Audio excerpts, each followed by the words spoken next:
Assalamualaikum warahmatullahi wabarakatuh. Kali ini mahasiswa pelaut akan merangkum beberapa kebudayaan dan tradisi dari suku Bajo. Perlu saya perkenalkan sedikit mengenai suku Bajo. Menurut CNN Indonesia, suku Bajo telah lama dikenal sebagai orang-orang laut yang handal. Mereka hidup di atas dan di bawah hamparan perairan, mengapung dan menyelam di sana, anak kecil sampai orang dewasa. Di Indonesia, suku Bajo bisa ditemui di perairan Kalimantan Timur, Kalimantan Selatan, Sulawesi Selatan, Sulawesi Tenggara, Gorontalo, Nusa Tenggara Barat, Nusa Tenggara Timur, dan wilayah Indonesia Timur lainnya. Bicara mengenai orang Bajo adalah bicara tentang pengembara lautan, meski asal-usulnya belum diketahui secara pasti. Tak hanya di Indonesia, suku Bajo ada juga ditemukan bermukim di perairan Sabah, Malaysia, dan Tawi-Tawi serta Mindanao, Filipina. Ada yang menyebut orang Bajo berasal dari Filipina dan ada juga yang menyebut dari Malaysia. Namun, sejak berabad-abad mereka hidup di lautan secara nomaden. Dan kita akan kembali ke topik, yaitu sesuai thumbnail, kebudayaan dan tradisi suku Bajo.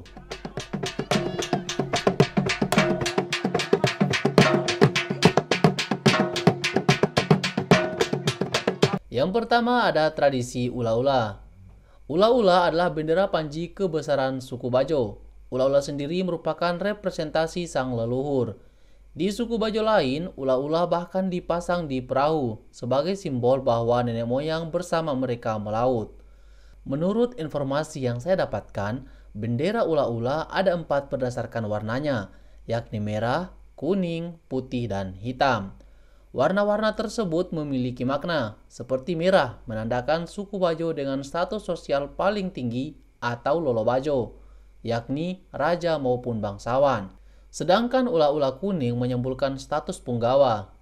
Ula-ula putih menyimbolkan kelas aparatur dan ula-ula hitam merupakan simbol untuk kelas budak. Namun ula-ula hitam seharusnya tidak boleh dinaikkan karena mereka kelas budak tidak diperkenankan. Menyaksikan upacara pernikahan suku Bajo sangat meriah. Selain kebahagiaan yang terpancar dari kedua mempelai, juga para warga yang turut menyaksikannya. Selain menyaksikan bendera ula-ula dikibarkan, saya juga menyaksikan beberapa orang mengantarkan seserahan. Upacara pernikahan suku Bajo memerlukan sejumlah tahapan-tahapan yang harus presisi dan tidak boleh ada yang keliru. Jika pada tahapannya ada yang keliru, maka anggota keluarga sang mempelai ada yang sakit, kesurupan, meninggal dunia, bahkan bisa terjadi bencana bagi desa tersebut. Ula-ula biasanya ditempatkan di rumah mempelai perempuan dengan jumlah sepasang. Sebelah kanan merah putih dan sementara di kiri adalah panji kebesaran suku Bajo yaitu ula-ula. Ula-ula akan dipasang selama pesta perkawinan berlangsung.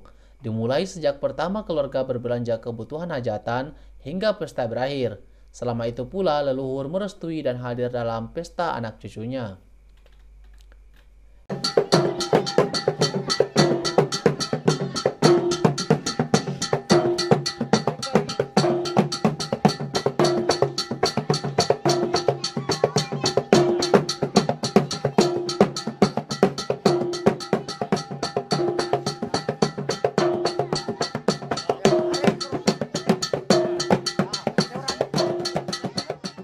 Yang kedua, tradisi iko-iko. Yang sini tak tenani, ane pak mea utah tenani, ane taguan diri tu, kilele, ane makuatan mabarak. Tradisi sastra iko-iko berperan menyampaikan pesan moral dan semangat juang yang dituturkan secara lisan dari generasi ke generasi. Berkisah tentang kepahlawanan dan dibawakan selama beberapa jam yang dinyanyikan menjelang tidur atau saat pelayaran.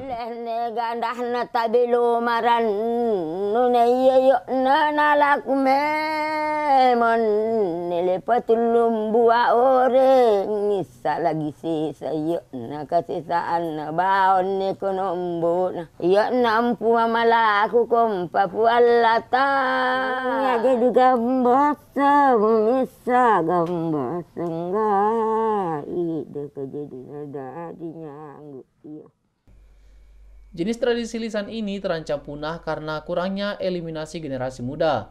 Umumnya kisahnya dapat terjadi sekitar 50 tahun ke atas. Ciri khas Iko-Iko adalah lirik dan baitnya secara teratur yang mencerminkan sastra Melayu. Sehingga persebaran etnis Bajo dengan sastra Iko-Iko ikut menyebarkan budaya Melayu ke Asia Tenggara, yang kelak menjalin perekat persatuan Nusantara dan Asia Tenggara. Generasi muda Bajo sekarang kurang tertarik memiliki Iko-Iko yang banyak versi dan judul kisah.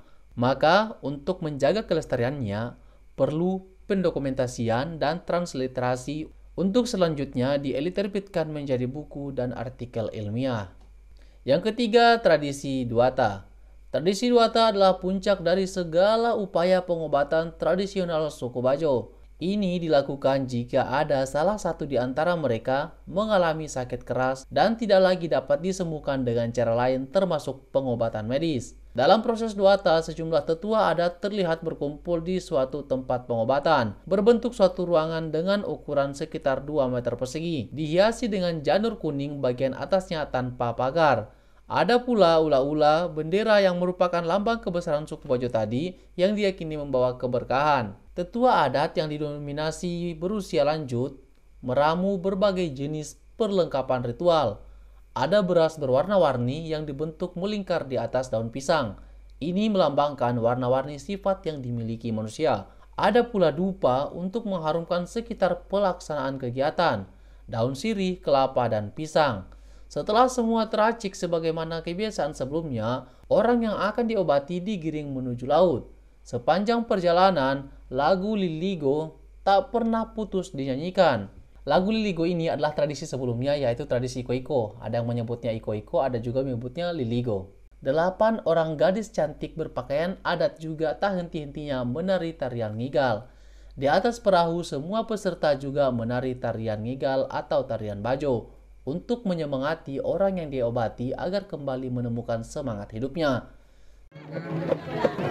Dalam tim berjamaya dengan Sandro membaca doa tanpa disadari kembali, dia sudah dimasukkan roh suci yang dia ini akan mengobati para bidadari, dan secara spontanitas para bidadari juga ikut menari bersama Sandro mengelilingi Sambaniga atau rumah tempat pintu kembali. Nah, itulah tadi tradisi dan kebudayaan suku Bajo. Semoga bermanfaat. Saya mengucapkan mohon maaf jika ada kesalahan. Jangan lupa like, komen, dan share. Wassalamualaikum warahmatullahi wabarakatuh.